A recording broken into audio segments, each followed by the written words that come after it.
Olá, nono ano, tudo bem? Espero que vocês estejam bem, que a família esteja bem, que todos estejam se cuidando, né? Se possível, ficando em casa, não é mesmo?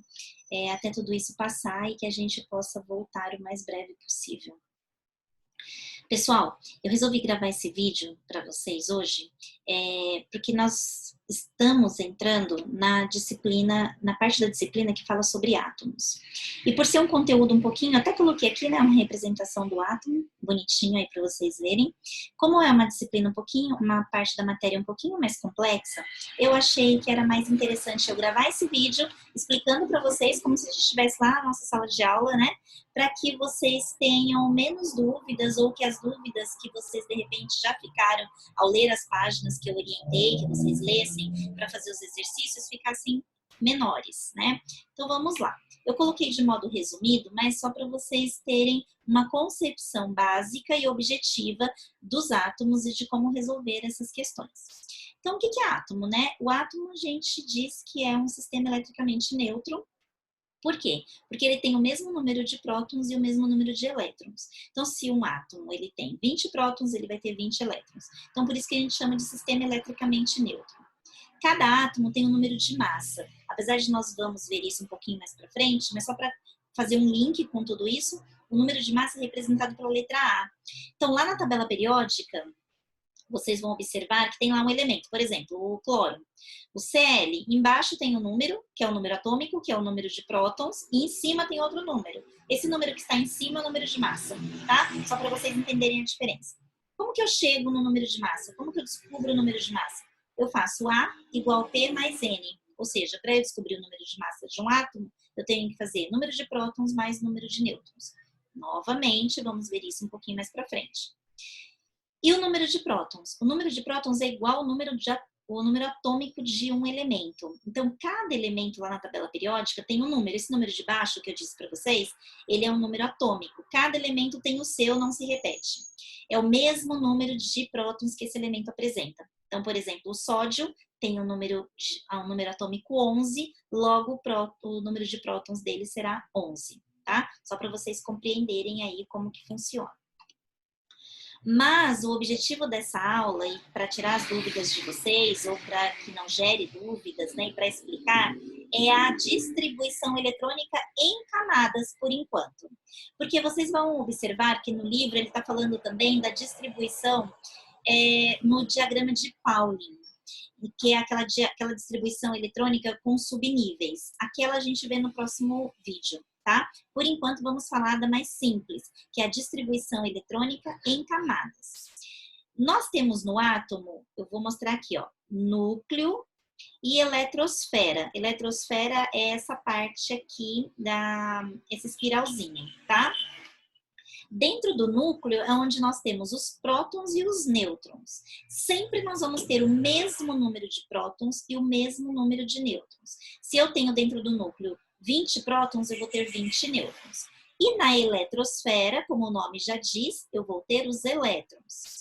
Eu tenho 7 camadas na eletrosfera e cada uma dessas camadas comporta um número de elétrons, tá? Então, eu tenho lá a camada K, que é a primeira camada e mais próxima do núcleo, que comporta somente 2 elétrons. Eu tenho a camada L, que comporta 8 elétrons, a camada M, que comporta 18, a camada N, que comporta 32, a camada O, que comporta 32, a camada P, que comporta 18, e a camada Q, que comporta 8 elétrons. Então, essas camadas que vão ser aquelas que vão me guiar no momento de eu fazer a distribuição eletrônica.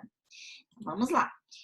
Antes de eu fazer o exemplo com vocês, vamos a algumas coisas bem importantes para a gente saber ao fazer uma distribuição eletrônica em camadas de elétrons.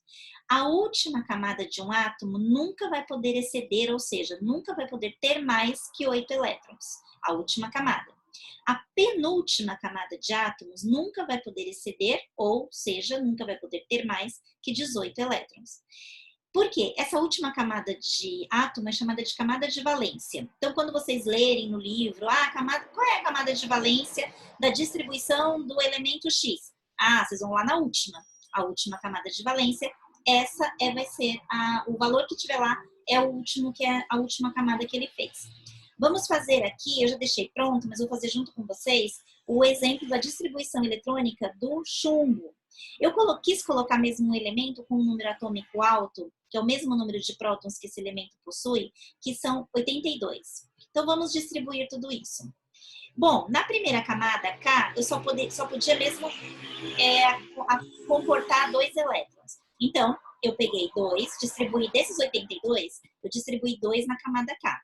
Restaram ainda 80 para ser distribuídos. Vamos lá, tem camada suficiente para distribuir esses 80 elétrons.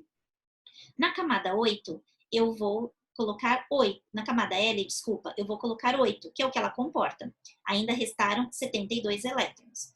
Na camada M, eu vou colocar 18, que é o que ele comporta. Restaram ainda 54 elétrons. Restou muito ainda, certo? Na camada N, a camada N comporta 32 elétrons. Mas eu não podia não ter mais que 8 na última camada? Mas não é a última, porque se ainda me restaram 54 e ele pode 32, eu vou ter mais camadas. Vocês concordam?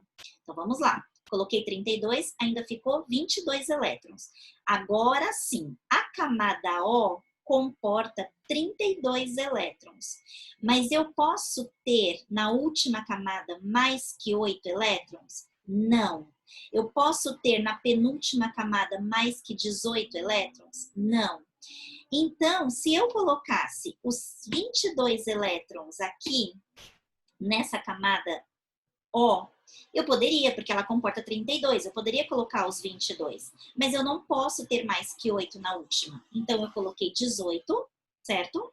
E ainda sobrou 4. Não tem problema nenhum. O 4 eu passo para a próxima camada, que é a P. Logo, na última camada eu fiquei com 4, tá bom? Eu só não poderia ficar com mais de 8. Fiquei com 4, fiquei com a metade.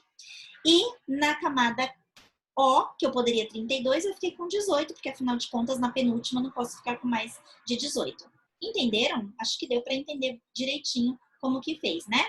Se eu somo todas essas camadas, o quanto de elétrons eu comportei em cada uma, eu vou chegar nos 82 elétrons, que era o meu total aqui, ó. 82 elétrons, que era a mesma coisa que 82 prótons no elemento, e a mesma coisa que o número atômico dele, 82, que é o número atômico de chumbo. Tá? Tudo bem? Deu para entender? Eu acho que dessa maneira fica melhor para vocês assimilarem este conteúdo e dar continuidade aos exercícios. Pessoalzinho, eu coloquei uma lista de exercícios lá no portal, tá? Vou inserir agora lá no setor de atividades do portal, eu vou compartilhar um arquivo que tem uma lista de exercícios só de distribuição eletrônica em camadas, para que vocês treinem, para que vocês depois possam realizar as atividades com mais confiança, tá? Bons estudos para todos vocês, espero ver vocês em breve e, importante, não esqueçam de fazer as trilhas, tá? Tem uma trilha da minha disciplina, não esqueça de fazer a trilha, essa trilha vale nota, então faça, vocês têm até dia 3/4 agora, sexta-feira, para fazer a trilha. E não esqueçam de ir fazendo as atividades conforme eu vou colocando lá, tirando foto e me mandando. Essa atividade, essa lista de exercício é a mesma coisa. Vocês podem tanto fazer, tirar foto e me mandar, como se vocês forem fazer no computador, alguma coisa assim, salva e anexa o arquivo lá nas atividades também, tá bom? E aí eu consigo abrir, corrijo e mando a correção para vocês. Tudo bem?